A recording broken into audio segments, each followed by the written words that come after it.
ఇప్పుడు మీరు వినే స్టోరీకి జస్టిఫికేషన్ మీరే ఇవ్వాలి. వీళ్ళు తెలివైన వాళ్ళ, పిచ్చి వాళ్ళ, మెంటల్ వాళ్ళ? ఖచ్చితంగా మీరు ఆన్సర్ చేయాలి.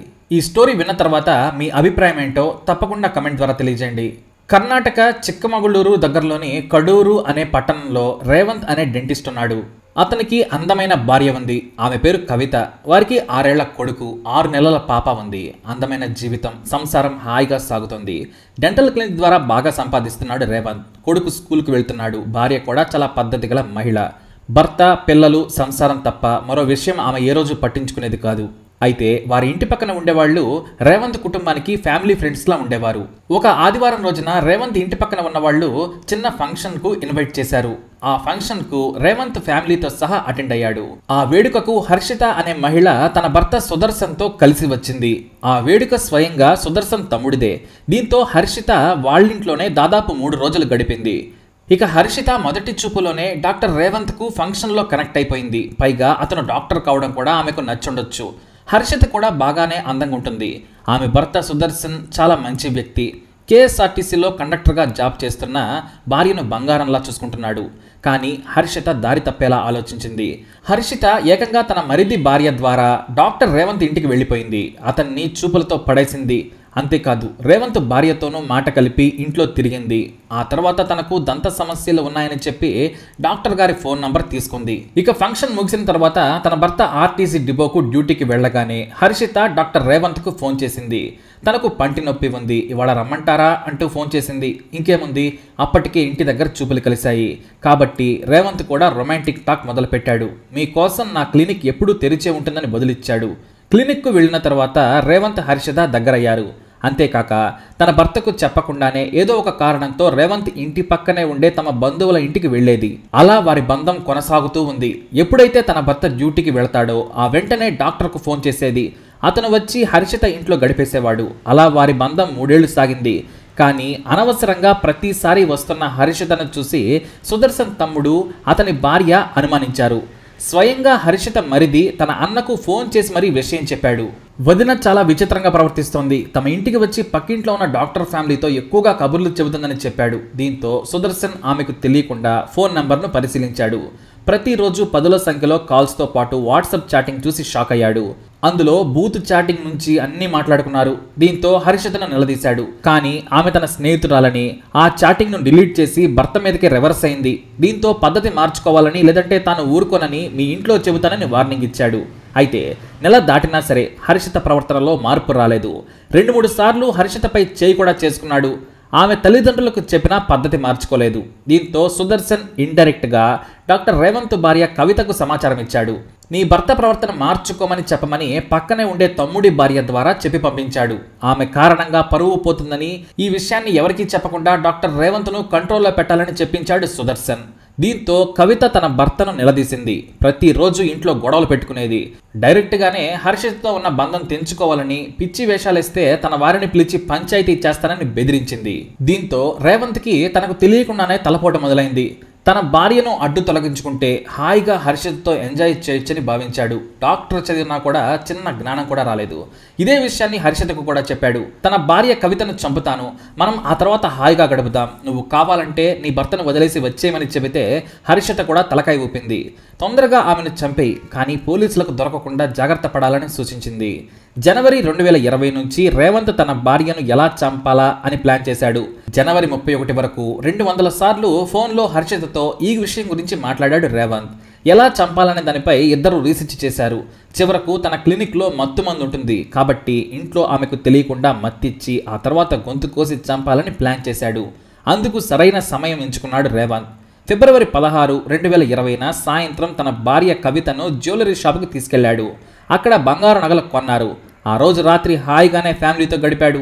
మరుసటి రోజు మధ్యాహ్నం తన చిన్నారిని ఎత్తుకొని కవిత బుజ్జగిస్తూ ఉండగా వెనుక నుంచి వచ్చి ఆమెకు మత్తు మందును ఎక్కించాడు. ఆమె అరుస్తూ ఉండగా ఏమీ లేదని తీసుకెళ్లి బెడ్రూమ్లో పడుకోబెట్టాడు. ఆ తర్వాత కవితను గొంతు కోసి చంపేశాడు. 6 నెలల పాప నిద్రపోతూ ఉండగా ఆమె పక్కనే వదిలేశాడు. ఇంట్లో నుంచి క్లినిక్కు వెళ్ళి సాయంత్రం వెళ్ళి కాసేపు ఉండి స్కూల్ దగ్గర తన కొడుకును 4 గంటలకు కారులో ఎక్కించుకుని మళ్ళీ ఇంటికి వెళ్ళాడు. అయితే స్కూల్ దగ్గరకు వెళ్ళిన తర్వాత తన భార్యకు 2 సార్లు కాల్ చేశాడు. అంటే తన భార్య ఫోన్ను లిఫ్ట్ చేయకపోవడంతో తాను కొడుకును స్కూల్ నుంచి తీసుకొచ్చానని చెప్పడం కోసం అలా చేశాడు. ఇక ఇంటికి వెళ్ళిన తర్వాత విగత జీవిగా ఉన్న భార్యను చూసి ఏడుస్తున్నట్టుగా నటించి పక్కింటి వారిని పిలిపించాడు. నిన్న బంగారం కొన్నామని అవి ఇంట్లో కనిపించడం లేదని దోపిడీ దొంగలు చంపి ఉంటారని ఏడుస్తూ చెప్పాడు. దీంతో పోలీసులు అతను చెప్పేది నిజమే అనుకున్నారు. పోస్ట్ మార్టం నిర్వహించి బాడీని అప్పచెప్పారు. ఆశ్చర్యకరమైన విషయం ఏమిటంటే కవిత తల్లిదండ్రులు కూడా రేవంత్ మంచి వ్యక్తిని చెప్పారు. చంపేంత కర్కోటకుడు కాదని పోలీసులకు చెప్పడంతో వాళ్ళు కూడా నమ్మారు. పోలీసులు కవిత హత్య కేసును అన్ని విధాలా విచారించారు. అయితే 4వ రోజు పోస్ట్మార్టం రిపోర్టు పోలీసులకు అందింది. గొంతు కోయక ముందే కవిత బాడీలోకి మత్తుమందు ఎక్కించారని నివేదికలో తేలింది. దానిని చూసి పోలీసులు విచారణ కోసం రేవంత్ను పిలిచారు. అతన్ని మత్తుమందు గురించి నిలదీశారు. మీ క్లినిక్లో మత్తుమందు ఉంటుంది కదా అని అడిగారు. దొంగలైతే మత్తుమందు ఎక్కించి తాపీగా గొంతు కోసి చంపరు. ఇంట్లో కూడా ఎలాంటి రెసిస్టెన్స్ కనిపించలేదు. దీనిపై మీరేమంటారని అడిగారు పోలీసులు. తనకు ఏమీ తెలియదని రేవంత్ నటించాడు. పోలీసులు మరికొన్ని ప్రశ్నలు అడిగారు. ప్రతిరోజు నీ భార్య నీ కొడుకును స్కూల్ నుంచి ఇంటికి తీసుకొస్తుంది. మరి ఆ రోజు మీరెందుకు వెళ్లారని అడిగారు. తాను ఫోన్ చేసినా కవిత లిఫ్ట్ చేయలేదు. స్కూల్ దగ్గర లేట్ అయితే నా కొడుకు భయపడతాడని నేనే వెళ్ళానని చెప్పాడు రేవంత్. అయితే పోలీసులు ఆ తర్వాత ఫోన్ కాల్స్ ఆధారంగా విచారణ చేస్తామన్నారు. సదరు నెట్వర్క్ నుంచి ఇంకా సమాచారం రాలేదు. దీంతో ఆ డీటెయిల్స్ కోసం వెయిట్ చేస్తున్నారు పోలీసులు. కానీ రేవంత్ చంపాడనే విషయం పోలీసులకు అర్థమైపోయింది. కేవలం ఆధారాల కోసం పోలీసులు వెతుకుతున్నారు. సరే మిమ్మల్ని మళ్ళీ పిలుస్తాం, ఈ రోజుకి వెళ్ళమన్నారు. స్టేషన్ నుంచి ఇంటికి వెళ్ళిన తర్వాత రేవంత్ గజగజ వణికిపోయాడు. తననే పోలీసులు అనుమానిస్తున్నారని తెలుసుకున్నాడు. తనకు ఎలాగైనా శిక్ష తప్పదని అరెస్టు చేస్తారని భయపడ్డాడు. దీంతో కవితను హత్య చేసిన 5 రోజుల తర్వాత ఉదయాన్నే తన కొడుకును బంధువుల ఇంట్లో అప్పజెప్పాడు రేవంత్. అటు నుంచి అటే బండకొప్పాలు రైల్వే స్టేషన్ దగ్గరకు వెళ్ళాడు. కారును బయట పార్క్ చేసి ట్రాక్ మీదకు చేరుకొని హర్షితకు ఫోన్ చేశాడు. తనకు బ్రతకాలని లేదని చెప్పాడు. నన్ను పోలీసులు అనుమానిస్తున్నారు. మన గురించి ఈ రోజు కాకపోతే రేపు తెలిసిపోతుంది. స్టేషన్కి పిలిచి నన్ను తీవ్రంగా ప్రశ్నించారు. ఫోరెన్సిక్ నివేదికలో మత్తుమంది ఇచ్చినట్లు తేలిపోయింది. మనం కలిసి ఉండలేం. మనిద్దరం కలిసి బ్రతకాలని కవితను చంపేశాను. కానీ అది సాధ్యం కావడం లేదు. నేను చనిపోతున్నానని హర్షితకు చెప్పాడు. ఆమె వద్దని వారించింది. నువ్వు లేని జీవితం నాకు కూడా వద్దని చెప్పింది. కానీ నేను నిర్ణయం తీసేసుకున్నాను. సారీ, రైలు వస్తుంది, ఇదే నా చివరి కాల్, గుడ్ బై అంటూ అలానే ఉన్నాడు. ఈలోపు ట్రైన్ అతడి మీద నుంచి వెళ్ళిపోయింది. దీంతో రేవంత్ అక్కడికక్కడే చనిపోయాడు. రేవంత్ కూడా చనిపోవడంతో కవిత హత్య కేసును పక్కకు పెట్టేశారు పోలీసులు. అతనే చంపి ఉంటాడని, అందుకే భయపడి ఆత్మహత్య చేసుకున్నాడని వారి బంధువులకు పోలీసులు చెప్పారు. అయితే సాయంత్రానికి హర్షితకు తన ప్రియుడు రేవంత్ చనిపోయిన విషయం తెలిసింది. దీంతో తన ప్రియుడు తన కోసం జీవితాన్నే త్యాగం చేశాడు. నా ప్రేమ కోసం భార్యను చంపాడు, ఇప్పుడు చనిపోయాడు. అతడు లేని జీవితం నాకొద్దనుకుంది. తన భర్త డ్యూటీ నుంచి రాకముందే సూసైడ్ లేఖ ఒకటి రాసి పెట్టుకుంది. రాత్రి సుదర్శన్ డ్యూటీ ముగించుకొని ఇంటికి వచ్చిన తర్వాత అతనికి భోజనం పెట్టింది. ఇద్దరూ పడుకున్నారు. అయితే ఆశ్చర్యకరమైన విషయం ఏంటంటే తన చావుకు తన భర్త సుదర్శనే కారణమని లేఖలో రాసింది. తనను అతనిపై కట్నం కోసం హింసిస్తున్నాడని, తనకు బ్రతకాలని లేదని లేఖ రాసింది. రాత్రి 12 గంటలకు భర్త ఉన్న బెడ్రూమ్లో నుంచి పక్క గదిలోకి వెళ్ళి ఫ్యాన్కు ఉరేసుకుంది. అయితే రాత్రి సమయంలో 12:30 తన భార్య తన పక్కన లేకపోవడంతో సుదర్శన్ భయపడ్డాడు. బాత్రూంలో కూడా లేదు. పక్క గదిలో పడుకుందేమోనని పిలిచినా పలకలేదు. వెంటనే అర్థం చేసుకున్నాడు. తన తమ్ముడి ద్వారా రేవంత్ ఆత్మహత్య విషయం తెలుసుకున్నాడు. కాబట్టి తన భార్య కూడా ఆత్మహత్య చేసుకుని ఉంటుందని భయపడ్డాడు. తాను డోర్ను బద్దలు కొడితే తానే చంపారంటారని పోలీసులకు ఫోన్ చేశాడు. పోలీసులు అర్ధరాత్రి వచ్చి డోర్ను బద్దలు కొట్టి చూడగా అప్పటికే చనిపోయి ఉంది. అంతేకాక బెడ్ మీద సూసైడ్ లేఖ కూడా ఉంది. దీంతో తన చావుకు భర్తే కారణమని రాసిపెట్టింది హర్షిత. దీంతో పోలీసులు అతన్ని విచారణ కోసం తీసుకెళ్లారు.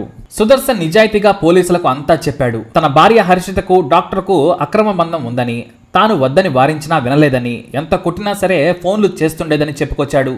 తాను లేనప్పుడు అతనితో తిరుగుతుంది, ఇంటికి పిలిపించుకుంటుంది. నేనేం చేయాలో చెప్పండి, నా భార్య అలా తిరుగుతుంటేనే నేను కొట్టాను, ఎవరు మాత్రం అలా చేయరు అన్నట్టుగా కన్నీటి పర్యంతమయ్యాడు సుదర్శన్. అయితే హర్షిత ఆత్మహత్యతో రేవంత్ ఆత్మహత్య కేసు, కవిత హత్య కేసు కూడా మొత్తం సాల్వ్ అయింది.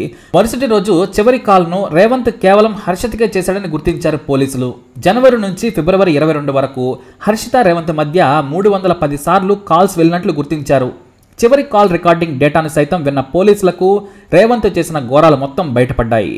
కవితను చంపి పోలీసుల నుంచి తప్పించుకుని హర్షితతో జీవితం గడపాలనుకున్నాడు. కానీ అరెస్టు భయంతో పాటు పరువు పోతుందని ఆత్మహత్య చేసుకున్నాడు. ఇక తన ప్రియుడు లేని జీవితం తనకు వద్దని హర్షిత కూడా ఆత్మహత్య చేసుకుంది. అంతేకాక రేవంత్ చనిపోయిన తర్వాత ఆ కేసు తన వరకు వస్తుందేమోనని కూడా హర్షిత భయపడి ఉండొచ్చన్నారు పోలీసులు.